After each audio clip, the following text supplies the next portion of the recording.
Hello guys, welcome back to another 4-4-1-1 updated custom tactics and playing instructions FIFA 21 video and Ultimate Team. So the 4-4-1-1 formation, not many people use this formation, but it can be so useful when used right. These are pro player tactics guys, so pro player tactics and instructions for this, as well as I'm going to be including analysis throughout the video, so make sure you stay for that. So you can see the formation is very wide formation with the left mid and the right mid being as wide as possible really. The striker, single striker up in his zone, needs to be a very good striker as he's on his zone. The centre forward sort of sitting just behind the striker helping him out, and then the two midfielders holding together the midfield. So onto the custom tactics first. So the defensive style I have on balance. I don't really find much use to change that, so I just keep it on balance. The same with the width, never really change the width. Sometimes I do switch to 4, but 5 just seems fine. Not really much other reason to change the width as well.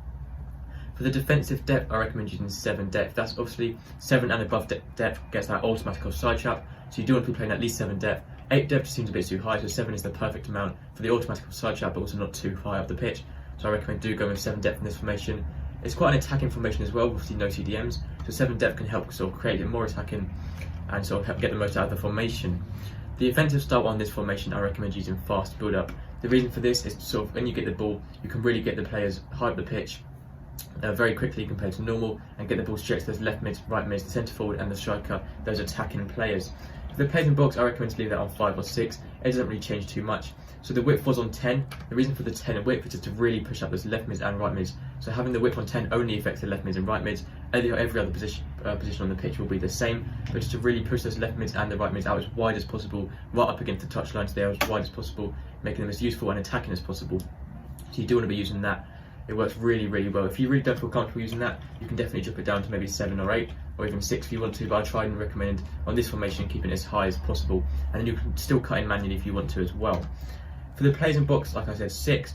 For the corners on 3, and then the free kicks on 2. So now onto the player instructions. Okay, so we're now onto the player instructions. For your striker, you do want him to be on stay central, so he's staying in the centre areas of the pitch in line with the opposition goal.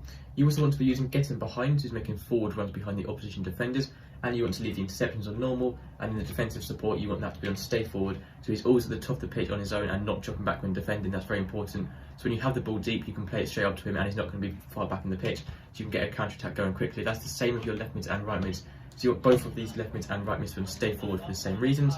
For the chance creation, I recommend to leave that on balanced width. You can use cut inside, but I feel like it's better to cut inside manually if you want to, and then just stick with balanced width. Support runs, you can use getting behind if you want to, but personally I prefer balanced support. So they're sort of a bit more deeper behind the fullbacks and not always making forward runs behind. It makes them more of a passing option really. Support on crosses, to leave that default as well. You can use getting into the box with crosses if you want to help overload the box. Personally, I leave them on balance, and then the interceptions, just leave that on normal as well. So for your centre forward, these have the same play instructions as a striker would, but pretty much act a bit like a cam, just a bit further up the pitch. I recommend using the stay central once again, getting behind once again, and stay forward once again, to the exact same as your striker. So it's almost like a second striker, just sitting slightly deeper than the striker, but almost the exact same position and role with the player instructions. For both your centre mids, you want to leave them completely default, apart from put cover centre onto there, stay in the centre. For the attacking support on crosses, interceptions and positioning freedom, all leave those default. There's no reason to change them.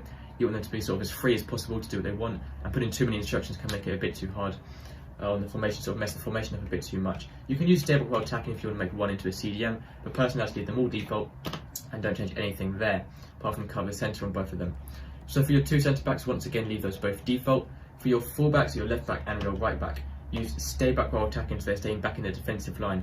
Like I mentioned earlier, the left mids and right mids on this formation are very attacking, so you don't need your fullbacks pushing up as well. For the interceptions, I recommend using conservative, but just for your fullbacks.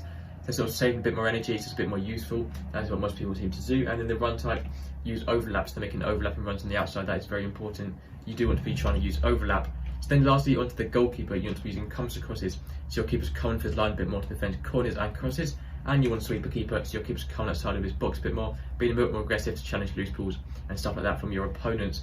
So that's all the custom tactics and the playing instructions done. Now onto the analysis. So I'll show this here. I'm going to get the formation up here, and then sort of draw over what you need to be doing. So, well, like I mentioned, with the getting behind and the centre forward to start with, striker, all they have to do is say the defensive line of the opposition is around here. Striker, on getting behind runs, is going to run literally just behind the defenders. So when you have the ball for your midfielders and your strikers, your centre forward and striker are going to be both making those forward runs behind, so you can sort of run up the pitch with your left mids and right mids, and then eventually get a cross into the box from when you are at the top of the pitch. like so. To say it's the corner roughly here, they're going to be as wide as possible, right up against the touchline with the 10 width. So as wide as possible, getting a nice big cross, whether that's a low driven cross, high driven cross, doesn't make too much difference, as you can get that cross into your strikers and your centre forwards, like overloading the box. So that's it for this sort of attacking part. But onto what you need to do with the formations. You can see there's quite a few triangles in this formation. You can see this main triangle here with the centre forward and the 2 centimetres. This is very, very important on this formation, so you can hold on to the ball here. So say you have the ball for your goalkeeper, you just want possession back from a shot or something like that. Obviously pass it straight to your centre backs for playing out from the back, but you don't want to hold on to the ball for your centre backs too much, because you're most likely going to lose the ball, as they don't have good ball control, and if you lose the ball for your centre backs, you're pretty much screwed. It's as simple as that, because they will most likely score, or at least be through on goal.